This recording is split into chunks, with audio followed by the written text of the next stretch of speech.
Assalomu alaykum hammaga. Sizlar bilan Medvedev Rioris jamoasi. Sizlar bilan bugun glikoneogenez haqida gaplashib chiqamiz. Glikoneogenez bu nomidan kelib chiqsak, glikoza, neo yangi, genez paydo qilish, yaratish ma'nosini anglatyapti. Ya'ni yangi glikozani paydo qilish jarayoni. Endi buni ta'rifini aytadigan bo'lsak, agar glikoneogenez bu glikoza bo'lmagan mahsulotlardan glikozani hosil qilish jarayoni hisoblanadi. Bunda aynan qaysi moddalardan hosil qilish deganda laktat, alanin, aynan alanin emas, boshqa aminokislotalardan ham hosil qilishimiz mumkin. Misol uchun inson organizmida 20 xil aminokislota bor. 20 ta emas, 20 xil aminokislota bor.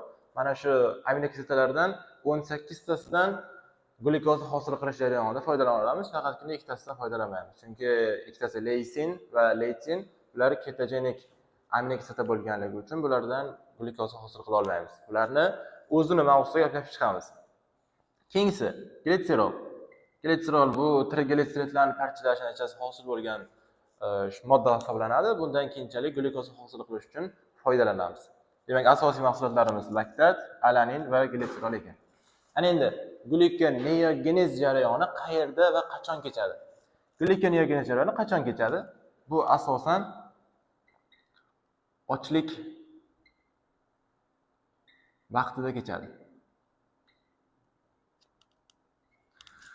Tasavvur qiling, bundan oldingi darsimizda glikogen parchalanishini, ya'ni glikogenolizni tushuntirgandim sizlarga. Glikogenoliz bu glikogenni parchalab qonga glukozani chiqargan. Ana endi glikoneogenezda ham xuddi shunday jarayon bo'lyapti. Ya'ni glukoza bo'lmagan mahsulotlardan glukoz hosil qilib, uni qonga chiqaryapti. Ikkalasi ham qondagi glukoza miqdorini normal qilib, ya'ni euglikemiya, ya'ni qondagi glukozani miqdorini normal qilish uchun xizmat qilyapti. Ana endi shu ikkita jarayon bir vaqtda kechmasligi. Ya'ni glikogen parchalanishi, ya'ni glikogenoliz bu asosan tashqaridan oziq-ovqat kirmagandan 12-24 soat ichida parchalanadi va organizmga glukoza bilan ta'minlab beradi. Ana endi 24 soatdan keyin nima jarayon sodir bo'ladi? 24 soatdan keyin jigardagi glikogen zaxirasi tugaydi. Ko'rib turibmizki, endi glikogen zaxirasi tugadi, endi glikogenoliz bo'lmaydi va shundan keyin glikoneogenez jarayoni boshlanadi. Ya'ni glikoneogenezda glukoza bo'lmagan mana shu 3 ta mahsulotdan glukoza hosil qilamiz va qondagi glukoza miqdorini normallashtirib turamiz. Demak, bu tushunarli, qachon ekanligi. Ana endi qayerda kechadi? Qayerda kechishi bu asosan jigarda asosan 90% glikoneogenez kechadi va 10% buyrak hujayralarida kechadi. Demak, 10%. Bu taqribiy olingan foiz hisoblanadi. Chunki jigar juda ham katta organ, bu asosan qondagi glukoza miqdorini ta'minlab berishga foydalanyapti. Agarda ochlik jarayoni cho'zilib ketadigan bo'lsa, agar buyrak ham qonga glukoza tutib chiqarishi mumkin. Ana endi sizlar bilan glikoneogenezning reaksiyalari haqida gaplashib chiqamiz. Glikoneogenezning reaksiyalari quyidagilardan iborat. Glikoneogenez bu glikolizni teskarisi hisoblanadi. Biz gaplashgandek, glikolizda glukoza piruvatga aylangandi.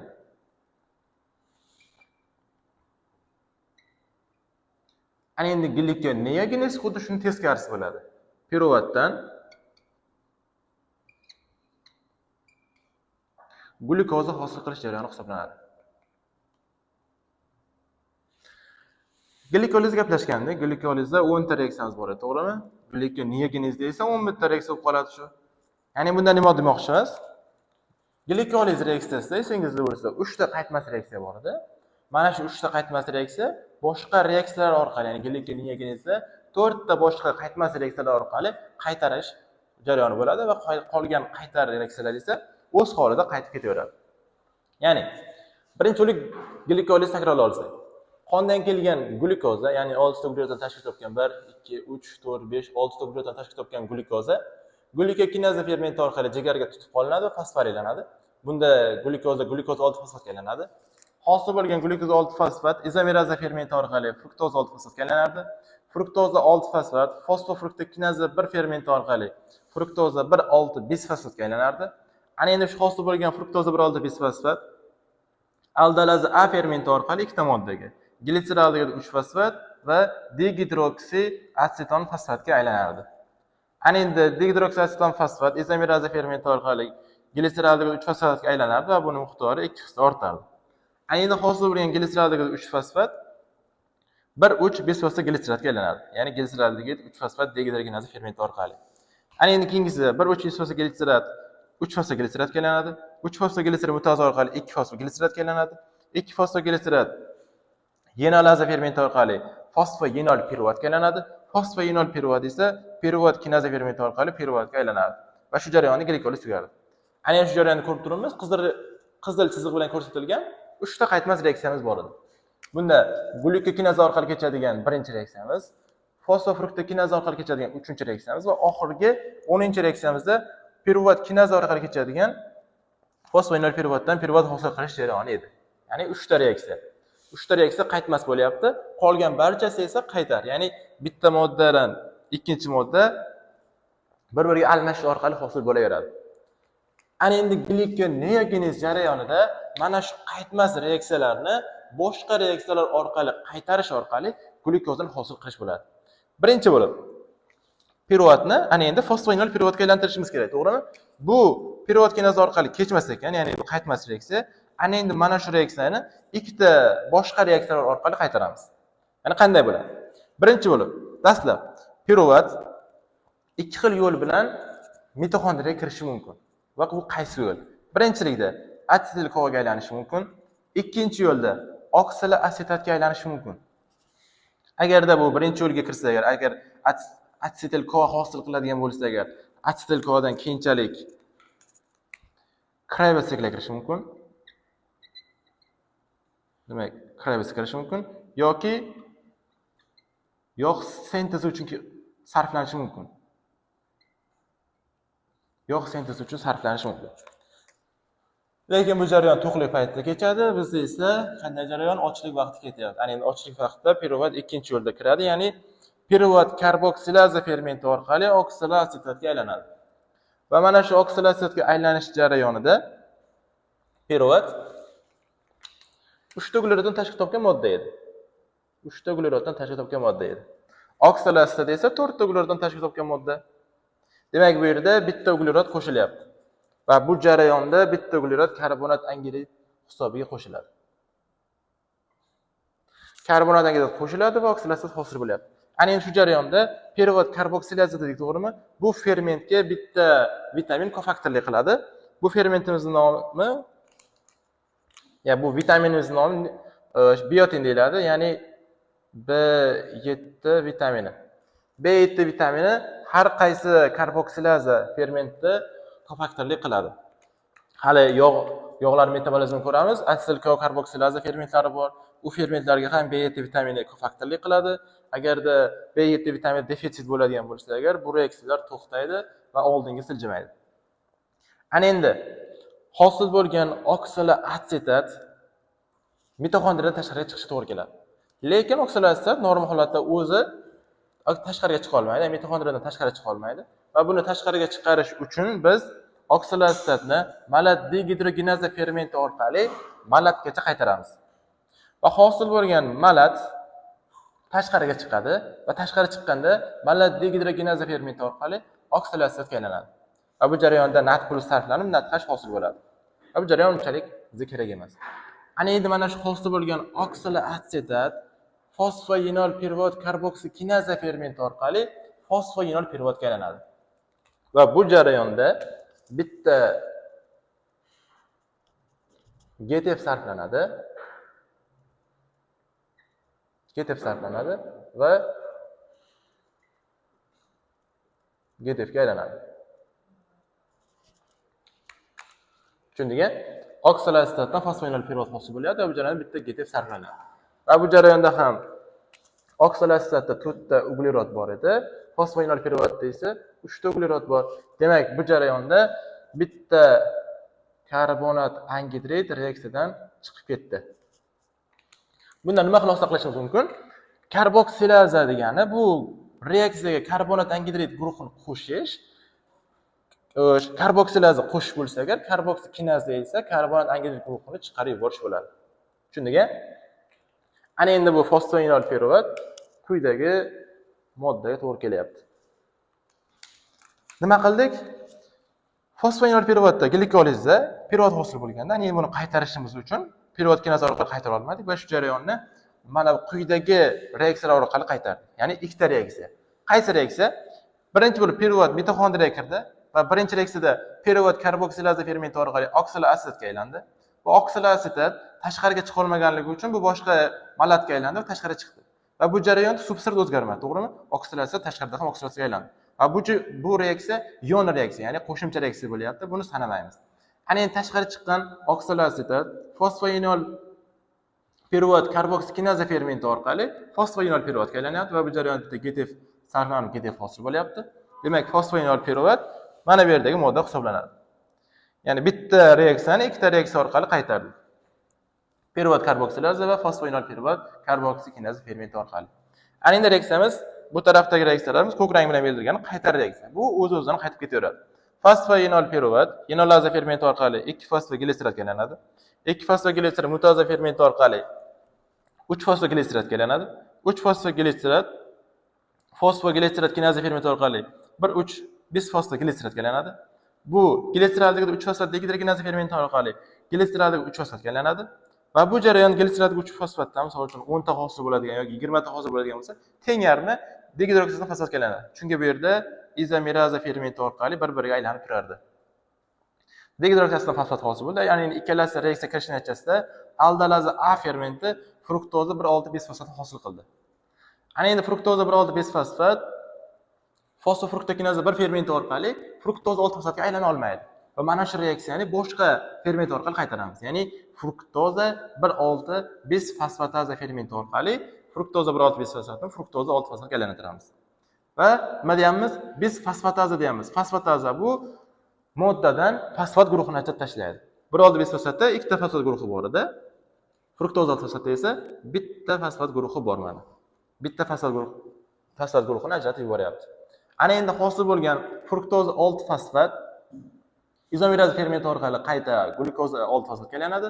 Glyukoza 6-fosfat esa glyukozaga glyukokinaza fermenti orqali aylana olmaydi va bu jarayonda esa glyukoza 6-fosfataza, ya'ni glyukoneogenez fermenti orqali boshqadan glyukoza aylanadi va glyukoza qonga chiqariladi.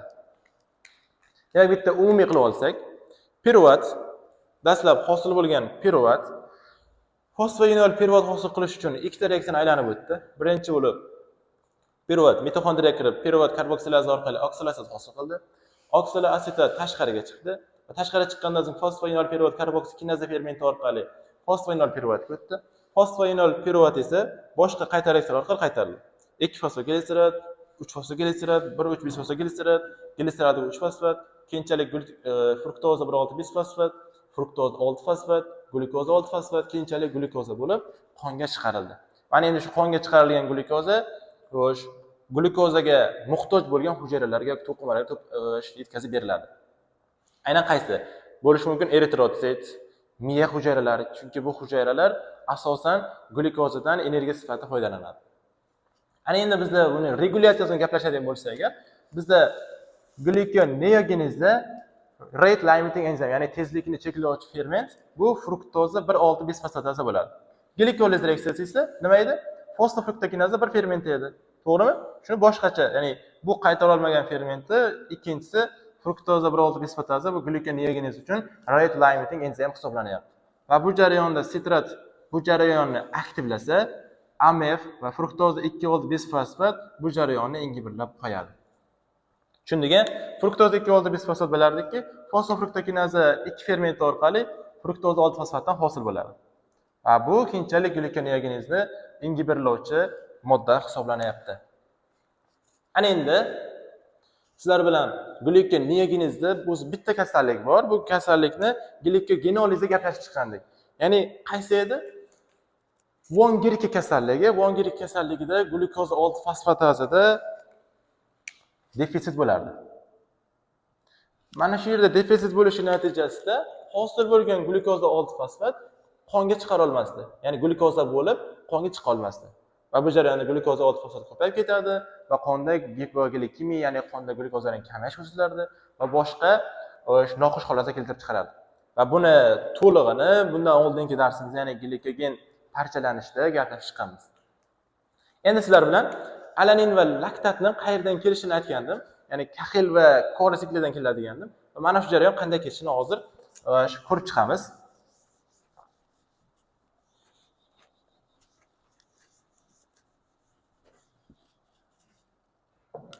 Demak, birinchi bo'lib laktat qayerdan kelishini ko'rib chiqamiz. Laktatdan qanday hosil bo'lyapti. Demak, birinchi bo'lib laktatni ko'rib chiqamiz. Laktat kora sikli orqali keladi. Kora siklida, ya'ni bu jarayon qayerda kechadi? Oq qon hujayralari, qizil qon hujayralari yoki oq muskul hujayralarda kechadi. Oq muskul hujayralari tez harakat qilganligi uchun energiyani anayrab oladi va laktat hosil qiladi. Oq qon hujayralarida ham mitoxondriya bo'lmaganligi uchun ular ham laktat hosil qiladi metabolizm natijasida. Ana endi shu hosil bo'lgan laktat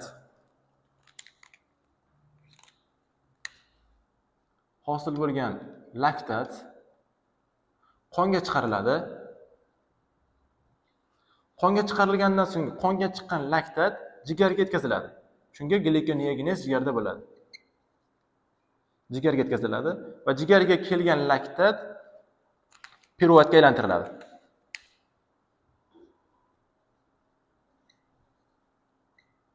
Piruvatga aylantiriladi va piruvatdan keyinchalik glyukoza hosil qilinadi. Glyukoza hosil qilinadi. Demak, Kore siklida nima bo'lyapti? Hujayralarning metabolizm natijasida hosil bo'lgan laktat qonga chiqarilyapti, qondan jigarga kelyapti. Jigarda laktat dehidrogenaza fermenti orqali piruvatga aylanyapti. Piruvat esa glyukozaga aylanyapti. Va bu jarayon mana shu holatimiz glikoneogenez orqali bo'lyapti. Ya'ni mana bu piruvat mana bu yerdagi piruvat hisoblanadi. Va bu jarayonni hozir gaplashib, qanday bo'lib glikoneogenezda glyukoza hosil qilishni. Ana endi ikkinchisi kaxil sikli. Qora bilan yozib ketamiz. Kaxil sikli. Kaxil sikli bu asosan mushaklarda, ya'ni muskullarimizga ketadigan jarayon hisoblanadi. Ochlik paytida glikoneogenez ochlik paytida ketayotganda, to'g'rimi? Ochlik paytida glyukoz muskul ham o'zidagi energiyani sarflab bo'ladi. Sarflab bo'lgandan so'ng glikogen parchalanadi. Glikogen parchalanib tugagandan so'ng ana endi bunga energiya kerak. Ana endi energiya kerak bo'lgani uchun o'zidagi muskul hujayralarni parchalaydi. Ya'ni oqsillarni parchalaydi va alanin aminokislotasini hosil qiladi. Demak, nima hosil qilyapti? Alanin hosil qiladi. Alanin keyinchalik qonga chiqariladi. Qonga chiqarilgan alanin jigarga yetkaziladi. Jigarga kelgan alanin piruvatga aylantiriladi.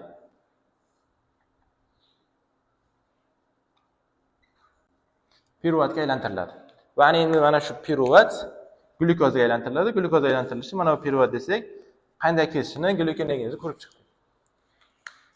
Demak, bu ikkita sikl, nima uchun sikl deyapmiz? Bu piruvat keyinchalik alaninga ham aylanishi mumkin-da, yoki mana bu piruvat keyinchalik laktatga aylanishi mumkin. Shu jarayon ham bu sikl hisoblanyapti va shu ikkita jarayondan piruvat hosil bo'lyapti. Ana endi uchinchisi glitserol. Bu glitserolni mana shu yerda yozib ketamiz. Glitserol qachon paydo bo'ladi? Glitserol bu triglitseridlarni parchalashdan hosil bo'ladi.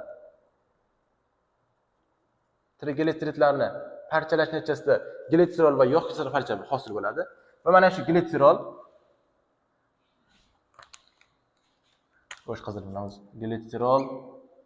3 fosfatga aylanadi. Glitserol 3 fosfat keyinchalik piruvatga aylanadi va piruvat o'zini metabolizmga kirib, glikoneogenezda glyukoza hosil qilib beradi. Demak, glikoneogenez mavzusida gaplashadigan asosiy ma'lumotlarimiz shulardan iborat. Keyingi darslarda ko'rishguncha xayr, sog' salomat bo'ling.